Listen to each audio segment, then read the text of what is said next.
Hi. Hi. Hi. Hi. Hello. Hello. Fancy seeing you here. Fancy seeing you here. What a surprise. This is great. So, wait, I should face here? This one? Okay. Yeah, it's a little confused. We have a different setup. Okay. Hi. Welcome to the Stream of Truth. I am Dr. Tassel Faith Shamebrook. And I am Sean Kelly. And it's really lovely that we're together right now in Nashville so we can film on the same screen. And today we are talking about something so helpful. It's been very helpful for us. It's a communication tool to really help any relationship that you're in. It could be marriage, partnership, parent-child, coworker relationship. It works for all relationships. It's very, very, very useful. So, and this communication tool is called the Imago. Did I say it right? No. It's Imago. You said Imago. Yeah. I keep saying Imago. It's Imago. We don't know. We're not entirely sure. The pronunciation is either Imago or Imago, right? It's not important. Okay. Yeah, it's called what it's called. It's Imago. Imago. However that sounds to you is perfect. And it's so helpful. It basically is just a practice of 5 different steps, which we'll go through together. And so in this video, we're going to talk about the background of the method, how to do the method, and our own personal experience with the method. And it's been really awesome. Should we start with how we came in? Yeah. Right? Yeah.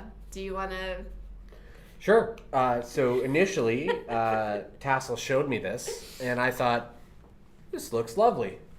It looks like a very wise way to talk to people and to have some sort of communicative intercourse.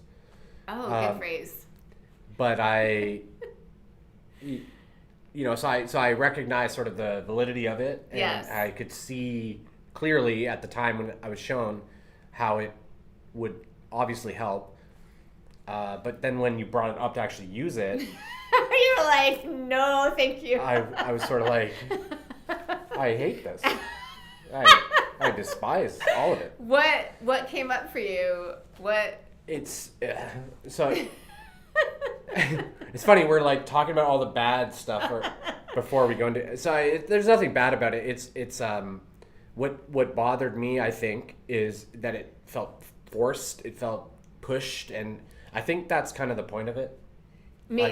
Because there are set phrases, yeah, as models. You don't have to use these right. set phrases, but yeah. There are models. There are almost prescribed things to say. Yeah. And that to me feels artificial. Yeah. And so I immediately was like, oh my God, no, I don't. But I could also see that there was a lot of value in the way that it was outlined and the way that, things would come out most likely after following this. Yeah. The possible benefits. But I could say that, yeah, I was. You had some resistance. Yeah, I think it was mostly like my man side, just sort of being like, don't tell me what to do. Don't tell me what to say. Yeah, don't tell me what to say. I will talk as I talk. Yeah. And if you don't like it, yeah. But no, I did see the value in it, but it was challenging for me. Yeah. Especially because I did not expect you to bring it up in the middle of a thing. Yeah. And so I'd seen the value of it, and then you brought it up, and I was like, oh my God.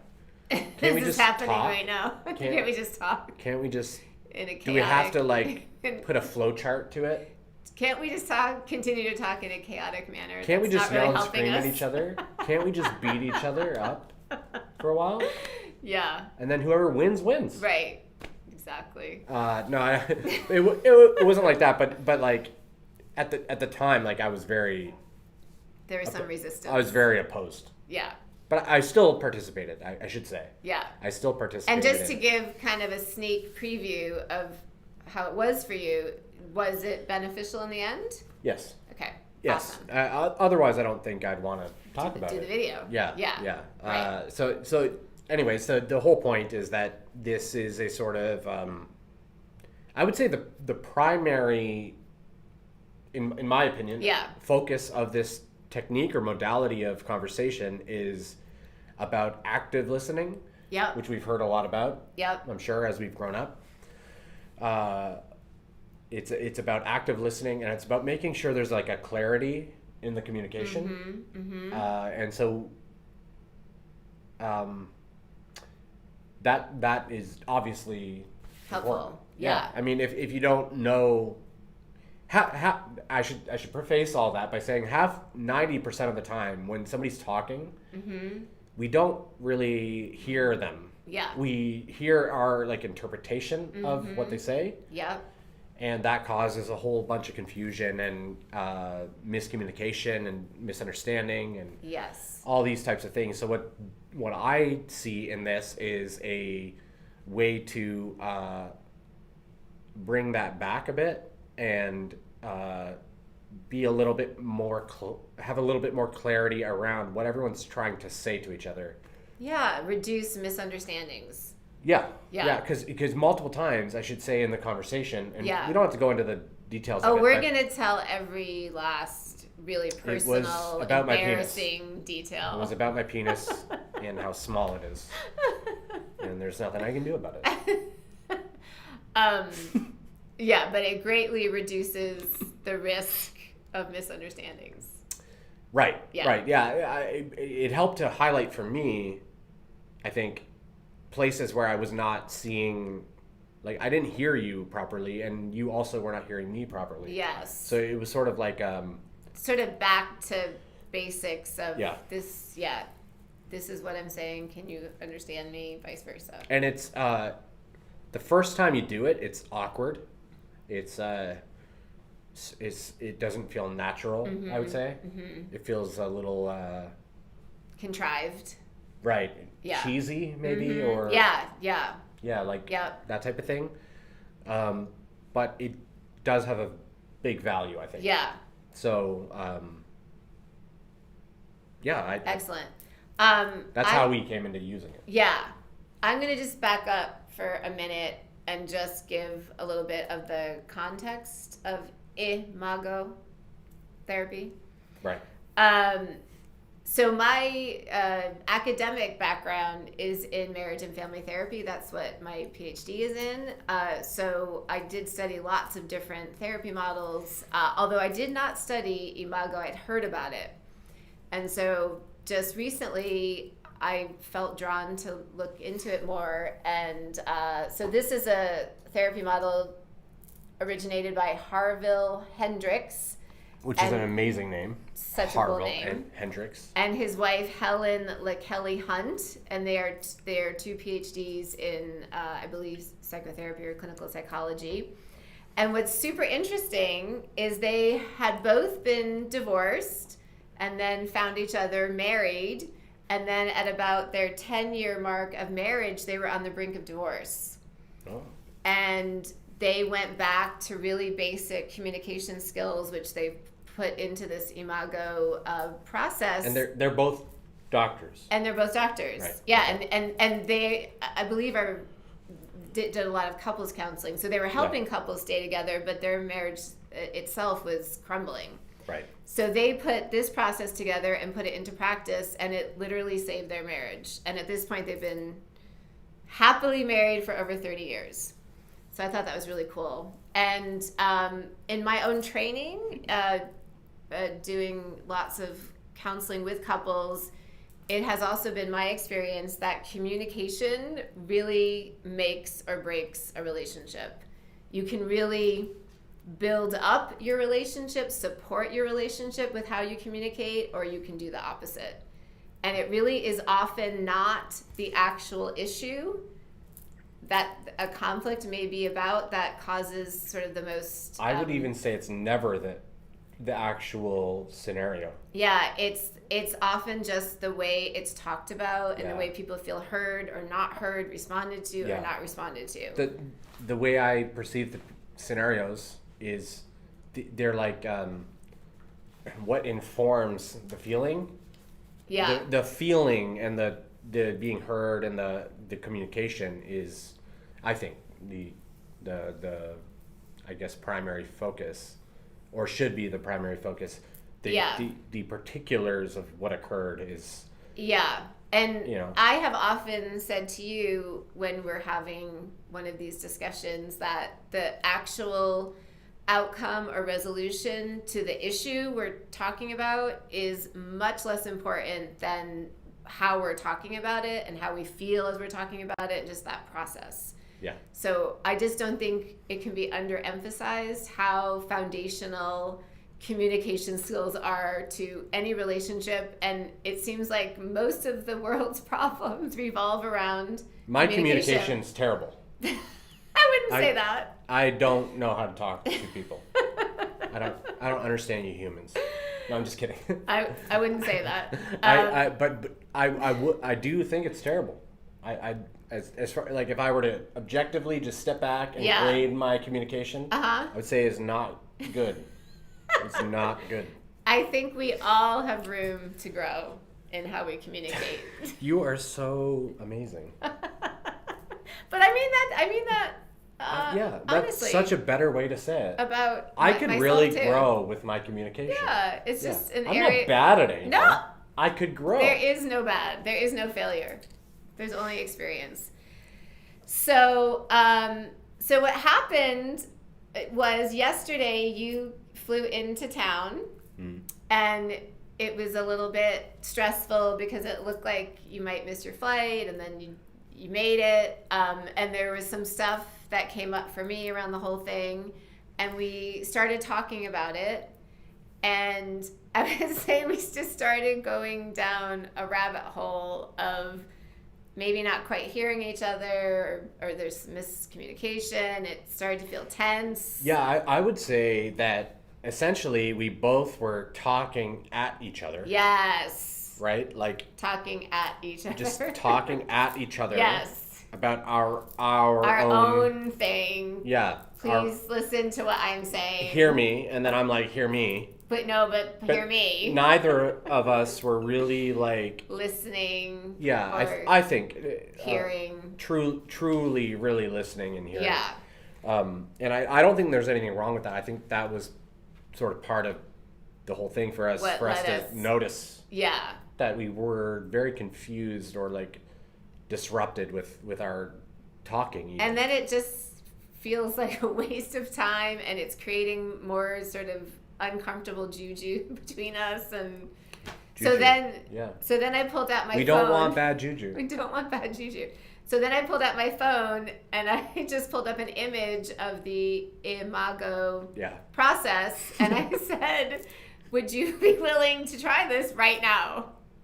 And I did it. And you did. I didn't want to. Yeah. And but it was so great that you did. And but also basically, so I went first, and so let me ask you, should we go through the steps of what it is at this point? Why don't we go through the steps? We should probably describe. Let's go through the steps. We have not at all told anyone what we're even talking about. Let's go through the steps, and then we'll talk about our personal experience with it. So there are basically 5 steps to the process, and a preliminary step, which I think is lovely, is they call it request an appointment. Is now a good time to talk about something important to me? You can follow up with my assistant, and she can pencil you in. Okay. I love that. No, it makes sense because you need to have a reciprocity. Like if the person that you want to do this process with is not receptive, there is no purpose to pushing it on them and making them like.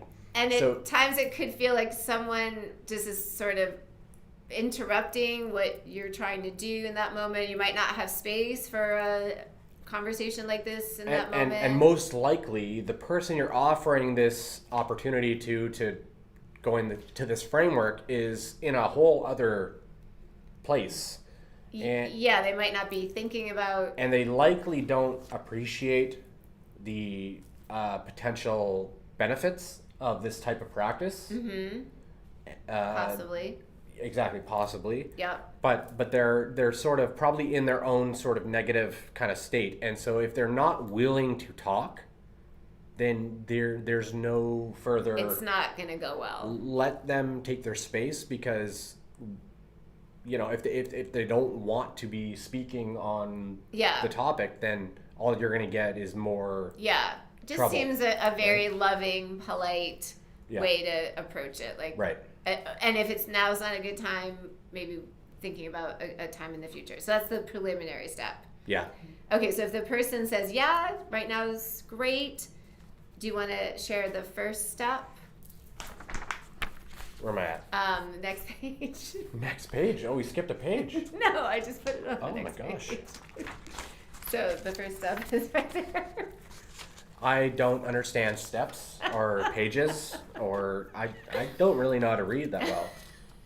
But, I'll do my best. Okay, number one. So the first thing is to share a positive statement.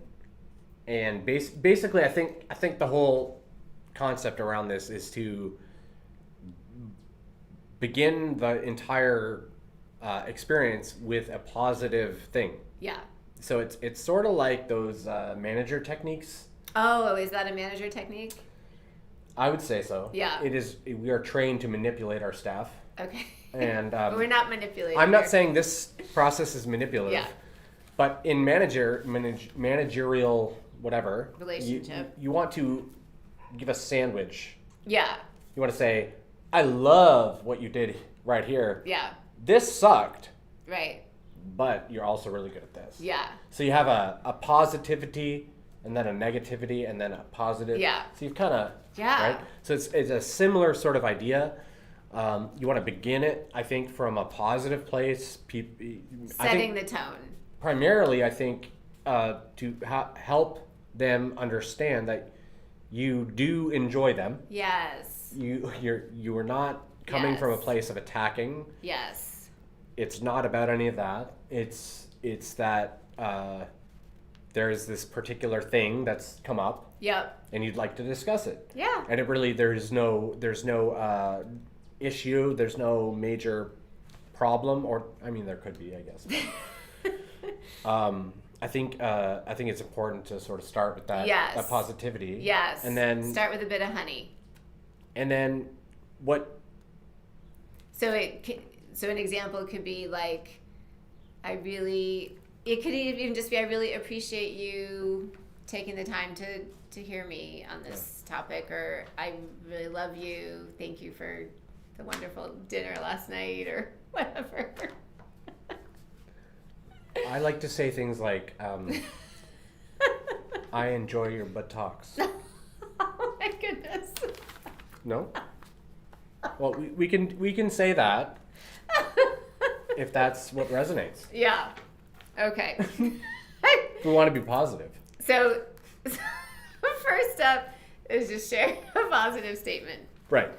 It could be about the buttocks, or it could be about other things. It really is, at your discretion. And then I do think also there's a mirror step that the other person, if they feel comfortable, can then also say something positive back. Ideally, yeah. Ideally, it's not one way. Yeah, if you're just sort of... I love your buttocks, I love you, too. and I'm like, yeah, you're all right. You're okay. Okay, and then step 2 is, and in the Imago speak, they talk about the sender is the person sharing the topic, and like you would be the receiver if you're the one listening. Right. Okay, so then the sender, the next step is just to share their thoughts, feelings about the topic, and basically just practicing good communication skills, like mostly sticking with I statements. Yeah. I feel, I experienced, I thought. Right. in this experience, describing your own experience. Yeah, and even if you use all of that language, you're likely still going to imply to the other. The other person's likely going to feel that they've made a mistake and that you're judging them and these types of things. So it's important, I think, to keep in mind that even though we're saying I felt this, I felt whatever we felt, it's important to know that our expression of that creates an experience for the other person that may not be comfortable. Yeah, because they likely don't want to cause problems for you, right? So if they feel like they're causing issues, then they're gonna have that type of response. I think, right. So the sender talks about what they're feeling and thinking on this topic, and the receiver ideally is just listening, not saying anything, with curiosity and ideally empathy. And when the sender is finished, the receiver can say phrases such as, "What I heard you say is blank, blank, blank," and then can follow that up with, "Did I get you? Is there more?" So this is just active listening, basically. Yes. I'm talking, you're listening, and repeating back what I said. The repeating can feel ridiculous, especially like when you're told to repeat it. It can feel like contrived, or but I do think it's important, especially after I started to notice that essentially I would say things and she would interpret them in ways that I did not at all intend. Right. Yeah. And so to offer clarity in the communication, you need to sort of offer that, or I guess just understand that as you explain and as you go through things, the other person is trying to I guess come to where you're at. Yes. And meet you there, and that's why the whole thing is important for everybody to be on board. Yeah. Excellent. Okay, and then step number 3. So this is the part where basically we summarize what we've received. So I understand what you said. Here's what I heard. Those types of statements, and I don't know how everybody else is, but for me, if she talks for a long time, it sounds funny to say it that way. If you just talk and talk and talk, I'm like, what? No, it's not like that. But it's like what you're trying to do is summarize the takeaways. What are you taking away from all the things that they just said to you? Yeah. And here's what I heard. Yeah. I heard that you don't feel heard in this situation, that you, et cetera, and you sort of continue down that road, which opens up their space for more dialogue around that to clarify on it and to sort of tune what you're seeing and what you're hearing and how they truly feel. And then at the end of it all, I don't know if this is the next step, but you also ask if that's everything, is that all of it? Or, right? Yeah. That's part of this step. Yeah. Too, right? So you summarize, you can say something like, if I got it all, you said, and then at the end of that, did I get it all? So there's more opportunity for the person to share more. Yeah. Beautiful. And then step number 4 is validating. Right. So this part I don't do so well on, personally. There is some room for to improvement. grow. There's room to grow. Yes, for all of us. Me especially. So validating would be something like, this makes sense to me because, or I can understand that because. It's kind of throwing out a line of I can understand where you're coming from. And if you don't yet understand, that is okay. You can, at this point, say, can you help me understand? I don't quite understand this. So that's where we put that orientation of curiosity. Curiosity really is an underpinning of effective communication with another person, right? Yes. Can you say more about this? I'm not quite sure I got it. Yeah, we can't always comprehend exactly the other person's state or like how they're thinking about things. So really the only thing I think we can do is do our best to be curious about it and to inquire, to do our best to put ourselves in their shoes. Yes, and it could be on some things that you might not totally understand where the other person is coming from. It might just be so different from your own experience that you don't, but that's okay. You don't, we're not saying you have to get to a point where you completely understand each other. You will likely never agree entirely on everything. Or never fully be able to fully put yourself in someone else's shoes or fully understand their experience. You can't. But I think what I don't think it's possible. Is meaningful is the sense that my partner is trying to understand me, and I'm trying to understand him. I think that's the important thing. It really is that feeling of that they care, that they want to understand, they want to support you. Even if they cannot, they're doing their best to understand. And exactly, we can't generally understand experiences we haven't had in our own way. Yeah. So it's possible that like your partner will have some type of thing going on that you don't get. Totally understand. And really what I think we're saying is the best thing to do is try to be curious. And just curious inquire is and the best orientation. Try not to impose your own beliefs, which is something I tend to do. Mm-hmm. I don't mean to impose. What I tend to try and do is say my orientation, which is, to me, resolves the issue. To the other, it's just some dudes it's just some guy talking. Yeah. Right. So, but for me, these things fix my problems. Yeah. So I'm trying to help. But and what it sounds like or comes across as is that I'm not hearing what you said.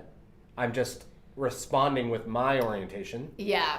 And that can feel disjointed, especially if the orientations are like not quite aligned. Yeah.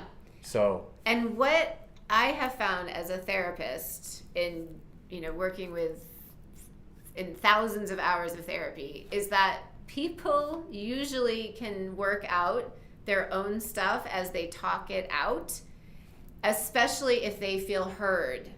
Yeah. So I think more old school therapy is I'm going to give you advice, I'm going to give you suggestions, I'm going to give you my orientation as this hierarchical therapist. Yeah. That's very old school, old fashioned type of therapy. And I think more progressive, humane therapy is simply holding space and helping a person feel supported and heard, and as they talk, they generally work it out themselves. And so I think in a way what this process is providing that same therapeutic container for your loved one. That's an amazing way to put it. Yeah. Is that really what you're doing is you're just trying to give your partner safe space to like express everything. Yes. It may not all resonate. It may not all make sense to you. You may not get it, but the important thing is that they feel that they've been able to express their pains, yes, or their issues, whatever they are. They feel heard. Yes. They don't feel like you've just ignored it, or sort of just given your opinion or your orientation. They just feel heard, and, yes, and then at least at that point, everyone can then move forward, understanding that this has been brought up. To me, it almost feels to me like one of the purest forms of love. It really does, to truly be actively listened to. Feels, to me, I receive it as one of the most highest, purest forms of love. Yeah, I agree. I think the general reason we don't do that is because we don't understand sort of the unity, and we don't realize that the other person, like we're sort of just preoccupied with our own thoughts, Yes, our own stuff. very much It's so. very energized. It's, Yes. There's nothing wrong with it. There's Yeah. nothing wrong with you if you don't know how to Yeah. hold space. Like it's a Yeah. skill. It's like a, Yeah. you know. And I said this earlier to you, that as we were talking about this, what I realized is some of the work of a relationship, or some of the love that you give to the other or service to the other, is learning about them and seeking to understand them. Mm-hmm. That is such a beautiful gift that you give to each other. And it does feel, say between us, that the more we do seek to understand the other with this curious intention. Everything okay? Yeah, I saw a question. Oh, okay, Just cool. chat there. Oh, Do you- good. Sorry, I didn't mean to make it weird, but your mother, is that what it says? Your mother? No, that can't be right. I can't see. One second. Oh, your healer. Your healer asks, do you really think twin flame relationships will work out? Okay. Maybe, should we answer that at the end? Sure. Okay. Yeah. Thank you for the question. Thank you so much for the question. We will address it.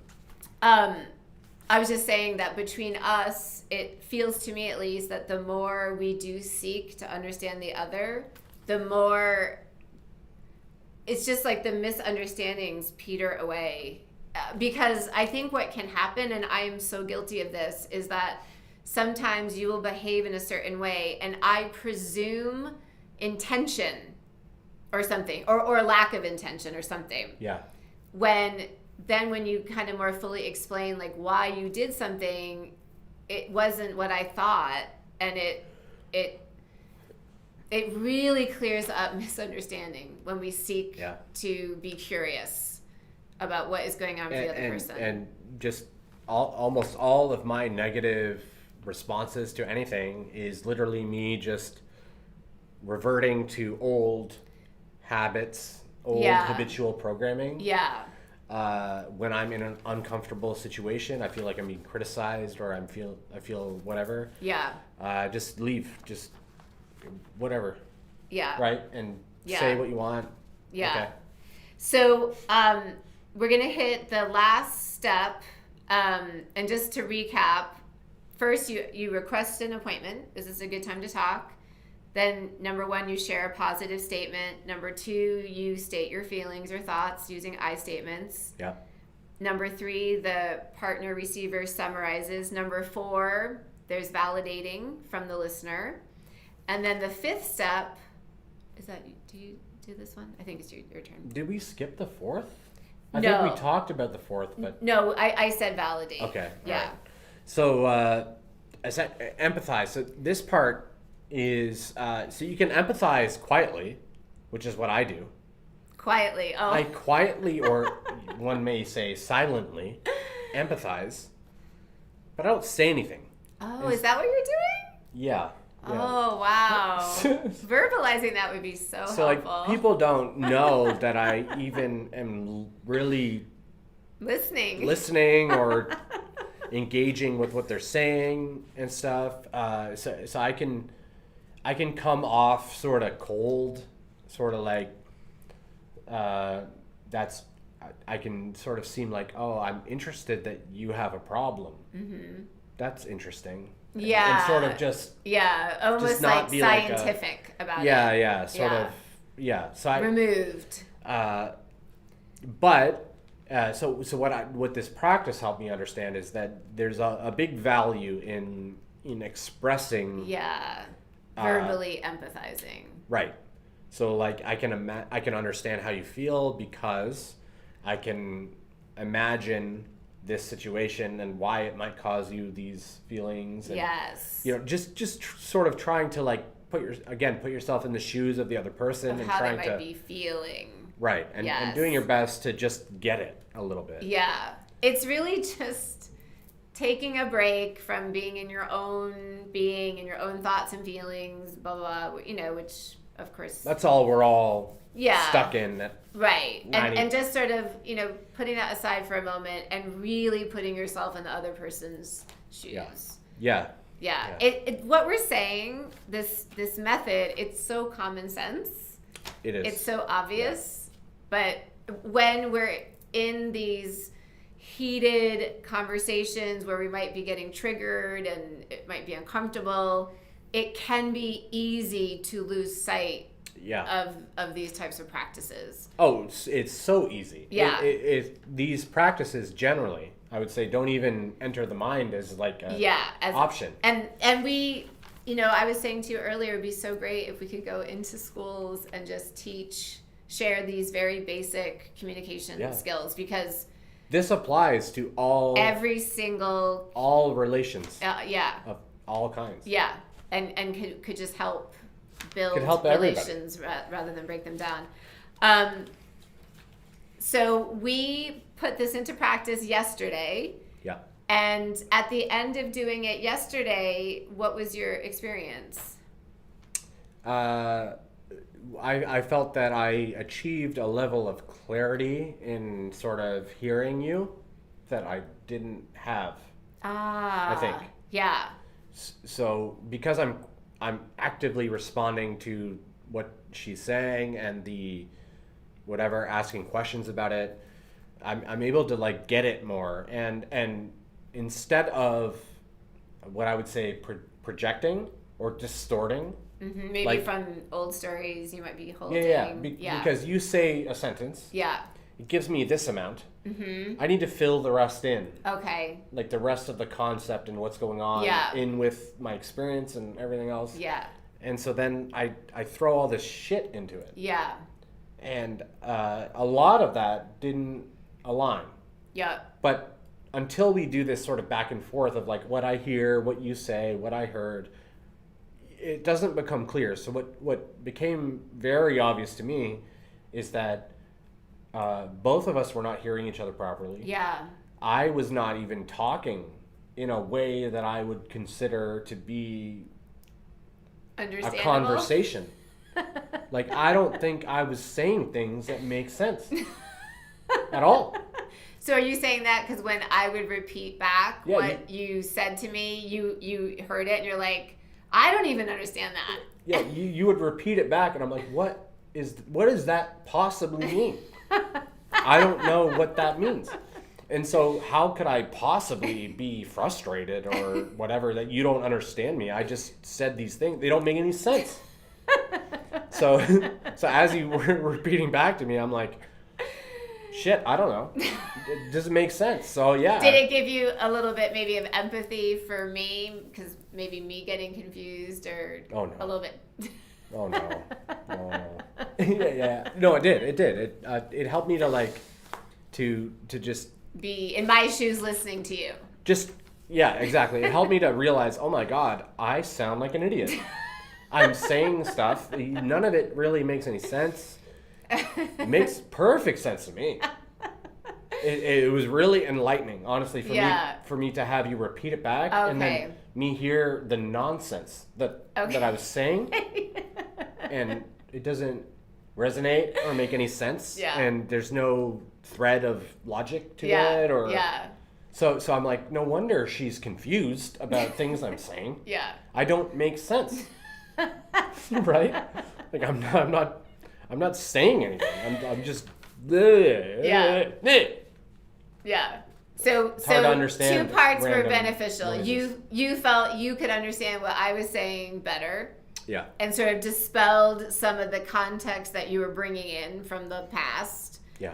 And then you could also see, oh, maybe I could even try to communicate a little more clearly now that I'm hearing I back. had no idea how disjointed my talking is. Yeah. Or like how I switch topics. Yeah, you might be talking general and then about our relationship, and I don't know what you're talking about. Yeah, I jumped everywhere, and I didn't notice really To me, it's very obvious inside. I don't know. And then for me, what I experienced, it was so wonderful to hear you say, what I heard you say is, and then you repeated what I said. This was nectar to my ears because I haven't so much experienced that with you. Yeah. So that's kind of all I needed. What we were actually talking about, the topic that brought up the whole conversation, it didn't really matter. It was, I felt heard. I just felt heard. And afterwards, I felt so peaceful, and I felt very close to you, and it felt very healing for me.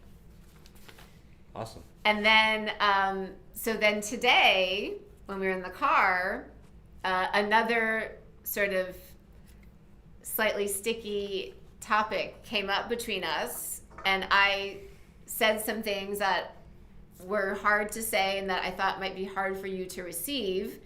And I was a little concerned, I wonder how this is going to go. And I said everything, and there was like a pause, and then you said... What I heard you say was... Oh my gosh! And that was like a miracle! It's funny because I knew you'd like it. Oh! I didn't expect you to get so excited. But. What I said is the truth. That might have been the best moment in our relationship to date. That was the biggest gift you ever gave to me. Wow. It was amazing. It's interesting because I didn't know it was a thing to give. It meant so much because it meant I could speak my truth. That was uncomfortable, and I thought might be uncomfortable for you to hear. And you didn't get defensive. You didn't get angry. You didn't withdraw. Yeah, I'm storing it up. I'll do it later. You didn't get depressed. You were there for me. You leaned in. What I heard you say is, it was a game changer. So there you have it.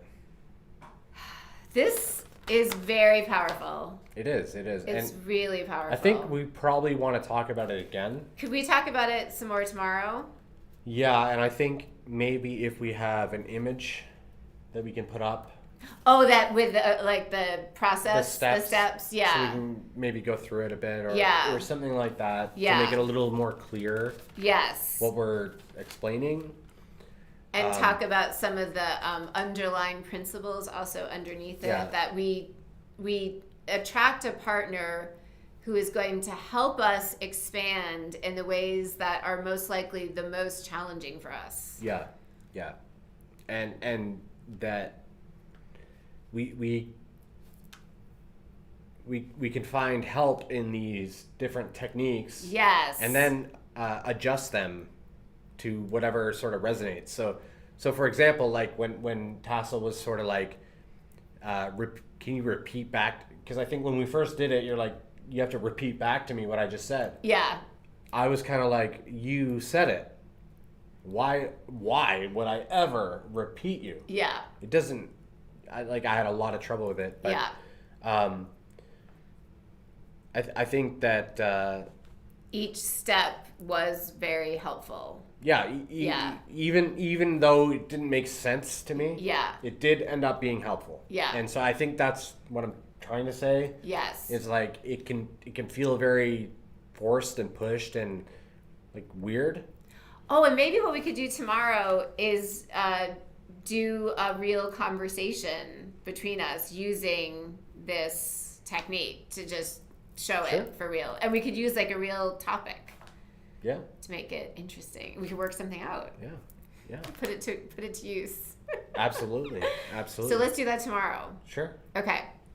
So, just to summarize, this is a really profound communication tool that I think brings so much connection, peace, clarity. Yeah. Why is it so... I haven't heard of it at all. Do you have any... That's really interesting. Because I have a PhD in marriage and family therapy, Right, and yeah. I didn't study it either. I Yeah. just heard of it sort of on my own. But it's logically, it makes a lot of sense. Yes. It's very clearly useful. almost the obvious way Yes. to talk about things. Exactly. So maybe it's we weird. can just help spread the word. And I think that's what we're trying to do. If people resonate with it, please spread the word too, because it is. I think it's a game changer. I think in a relationship. I think so. To feel heard and to get clarity. I think once people feel heard, the rest of the space opens up for the rest of the work. Exactly. So I feel the main work of a relationship is really just for each person to feel heard and accepted. Yeah. Right? Once you're heard, then that's great. If you're not heard, then once you're heard, you really are a team. Then you're a team to together figure out the actual issue in the external. Yeah. But it gives you that teammate solidarity. Like, exactly. He's on my side, I'm on his side, we're together in this, we can figure out anything. Yeah. Yeah. Beautiful. Should we circle back to the question? Yeah, I do have to What time do you have to leave? Do you have to leave now? I can leave in like 2 minutes. You can leave and I can go. Oh, want to just do that? Yeah, get out of here. Okay. Just leave. Why don't you? But how about this? We'll ask it. You say your thing, and sure. Then you leave, and I'll finish up. Sounds good. Okay. So, do you really think that twin flame relationship will work out? Okay, I'll answer first. It's such a great question, and I wonder if you're in a twin flame relationship, if that's partly why you're asking. I absolutely think twin flame relationships can work out. We are in a twin flame relationship that's really working out beautifully. I do think they are very challenging. Yeah. And if you don't have all the tools or all the sort of awareness of what's going on, I think it can be super challenging. And I felt super challenged by our relationship, particularly in the beginning, when I did not have the tools I have now, and I wasn't quite sure what was actually going on. So we just last week filmed 4 different twin flame videos that I think really have a lot of useful information about the journey. And so if you're interested in watching those and reaching out to us again, please do. I empathize with anyone who is on the twin flame journey because it takes work. It challenges you in every way. Yeah.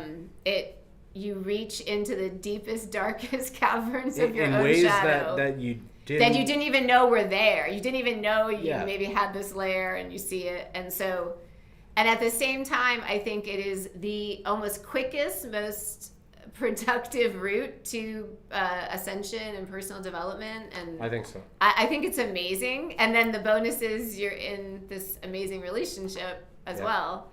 So my answer is absolutely yes. Is it hard? Yes. Is it worth it? Yes. And we can help you if you need assistance. We can do our best. I think with any type of relationship. I'm going to take my leave. Please leave. Okay. Goodbye. Love to everyone. Goodbye. Bye. Thank you for coming on the show. What I heard you say. What I heard you say is that you're leaving. Thank you, and I appreciate it. What I heard you say is that you appreciate my thanks. I love you. I love you. So what I would say is that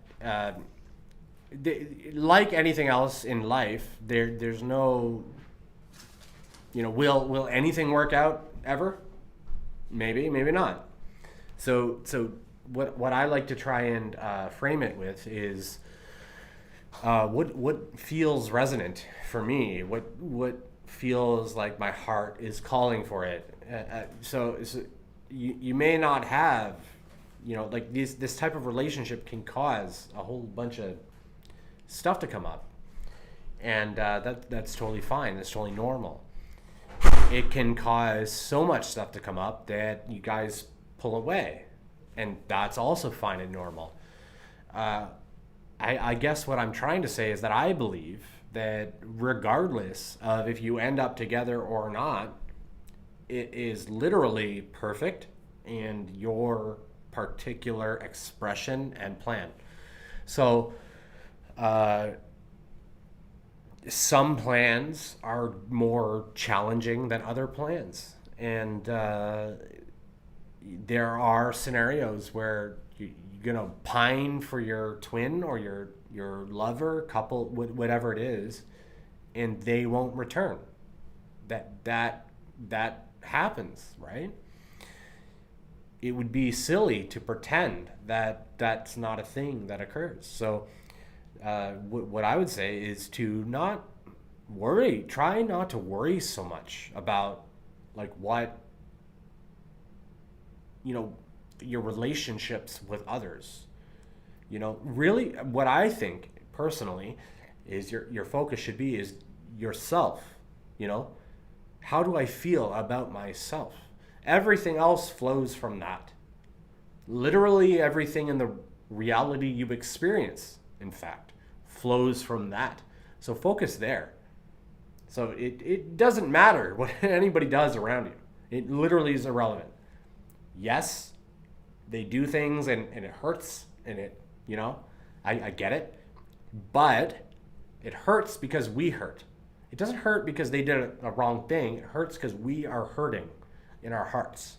And so what we need to do is look at that pain, where it comes from, and try to work around that, ignoring the other people. The journey is individual. It's an individual solo journey. It's a sovereign journey. However, you can have a partner that comes in and helps, but you have to approach it in that balanced, sovereign way. Otherwise, you're just going to create more disharmony. But yeah, I do think it can work. I do think it can work. I think it's intense. I think it's hard for so many reasons, but I do think it can work, and it does work and has been working. And in my relation, I see it working daily. So, every experience is unique. All you can really do is do your best, try to serve people, try to be open, right? Try to serve them, try to help, try to do what you can, try to love them, and let them say what the things are that hurt your feelings. When they say stuff that hurts your feelings, just let them say it and then feel it. Ow, that hurts. Maybe share it with them if it feels resonant. But don't push against their expressions. And if you don't push against people that are expressing things to you, they are not going to find reason to leave. Generally. Because they're not going to be offended. They're not going to be feeling unaccepted. And they'll stay. So I hope that helped. I'm sorry that Tassel had to leave just randomly in the middle of it. We were trying to get this live and we had all these issues. But anyway, if you guys have any questions, comments, feedback, any of that stuff, put it in the comments. And we tend to respond to all comments. So appreciate you. Thank you so much for watching, and take care.